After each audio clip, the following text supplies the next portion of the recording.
Me, Charlie here. We're doing a little update on some videos on the land.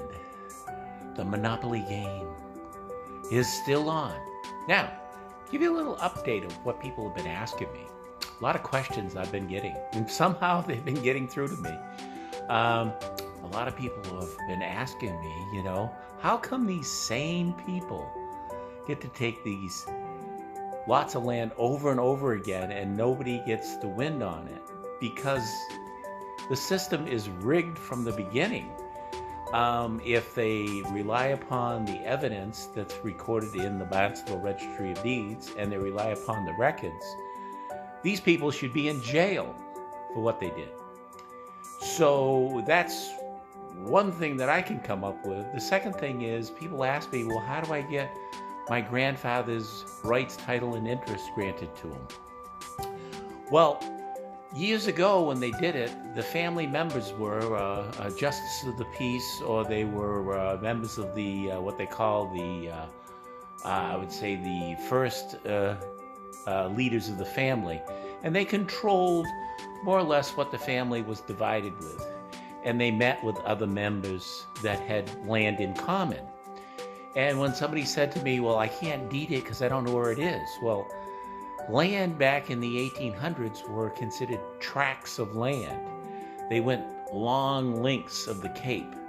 So you can't designate the road or the street address because it was out of the tract of land.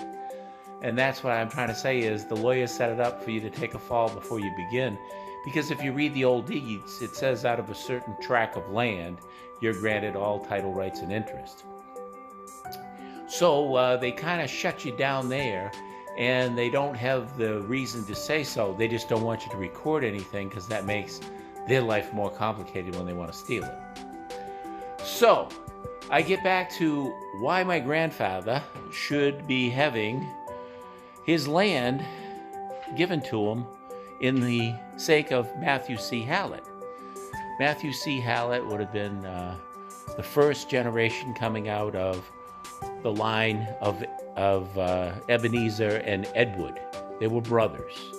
And if my memory serves me correctly, because I've made a couple of flunders, they had common interest in land in this area that I lived in for multiple years. And John Eldridge, who I indicated before, the Eldridge family was attached to the Halletts by Annie E. Eldridge marrying Ansel Hallett. So they kind of leave that off the charts, that we don't connect anywhere. But when John Eldridge died, he deeded his land it was through a probate, to his wife, Betty. And because I've said he was married to two wives, Lucy was the first one, and Betty was the second. And of course, it was granted through a sale that went on in around 1892, I think. So that was the same year the tax taking was established. So I'm finding out when I do the research that all that tract of land that I was on came out of Matthew C. Hallett the first. And the courts disacknowledging anything that says Matthew C. Hallett, since there are like probably 5 deeds with that reference on it. So that's what I want to indicate, is that we're just giving you the updates of where we are now. We're going to be doing a lot more on some other questions that were asked me, but I think you'll get interested. I'll throw you up some documents of why my grandfather should not be claimed to be so ignorant he was in 1892. I'll give you a little hints here.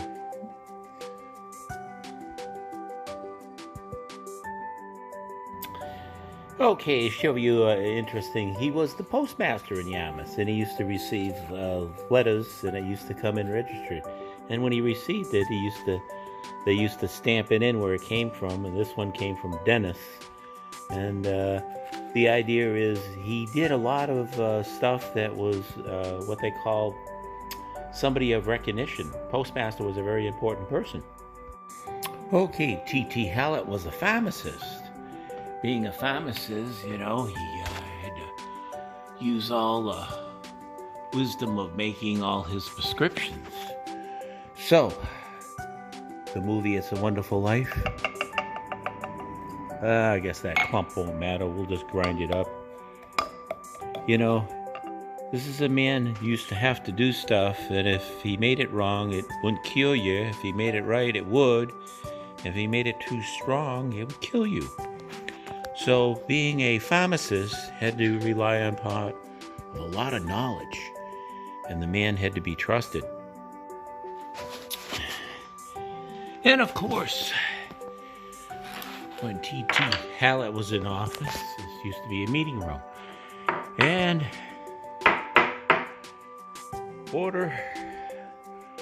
he was selectman of the town of Yarmouth. And he used to hold town meeting up here. So this is why the man should be honored in somewhat things he did. Because I find that nothing that he did was illegal. It just seems that these land grabbers want to make you think so. And being one thing that